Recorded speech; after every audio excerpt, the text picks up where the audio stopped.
తెలంగాణలో Marwadi go back, Gujarati go back అన్న slogan తీసుకున్నారు.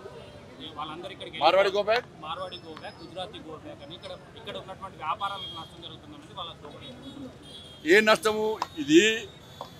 కొంతమంది కమ్యూనిస్టుల ముసుగులో కమ్యూనిస్టుల జెండా మీద కాంగ్రెస్, బీఆర్ఎస్, ఎంఏఎం పార్టీలు కలిసి ఆడుతున్న నాటకాలు ఇవాళ గుజరాతీలు హిందూ ధర్మాన్ని, సనాతన ధర్మాన్ని కాపాడే వ్యక్తులు కాబట్టి వాళ్ళందరూ భారతీయ జనతా పార్టీకి అనుకూలంగా ఉంటారు, హిందూ ధర్మానికి అనుకూలంగా ఉంటారని చెప్పి ఒక ప్లాన్ ప్రకారం ఇదంతా జరుగుతున్నది.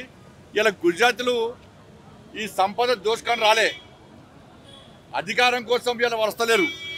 మాకు అధికారం కావాలని వాళ్ళు అంటలేరు. ఇవాళ మాకు ఈ తెలంగాణ సంపద దోచుకోవడం కోసం వస్తలేరు. వాళ్ళు ఇవాళ వాళ్ళు వ్యాపారాలు చేసుకుంటున్నారు.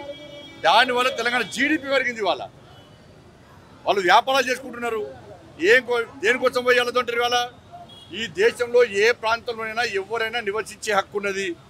తెలంగాణకు సంబంధించి చాలామంది ఇతర రాష్ట్రాల్లో ఉంటున్నారు. వాళ్ళదంటురా మరి తెలంగాణ ప్రజలు దీన్ని క్షమించరు. ఇలా వాళ్ళకి సిగ్గుంటే కొంచెం అక్కలు ఉంటే వాళ్ళు అనేక మంది రోహింగ్యాలు వచ్చి ఈ హైదరాబాద్లో ఉంటున్నారు.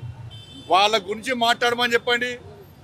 వాని వల్ల ఇలా తెలంగాణ ముఖ్యంగా హైదరాబాదు పాత బస్తీ అనేది, హైదరాబాద్ అనేది ఐఎస్ఏ కట్టగా మారింది. అనేక బాంబ్ బ్లాస్ట్ జరిగినాయి, అనేక నివేదికలు వస్తున్నాయి. ఇవాళ ఇతర దేశాల నుంచి రోహింగ్యాలు వచ్చి ఉన్నారు. ఇవాళ బీఆర్ఎస్ పార్టీ షెల్టర్ ఇచ్చింది, కాంగ్రెస్ పార్టీ పెంచి పోషిస్తున్నది. వాళ్ళ వల్ల థ్రెట్ ఉన్నది. ఎప్పటికైనా ఇబ్బందులు రావచ్చు ఇలా తెలంగాణ రాష్ట్రానికి. వాళ్ళ గురించి మాట్లాడమని చెప్పండి.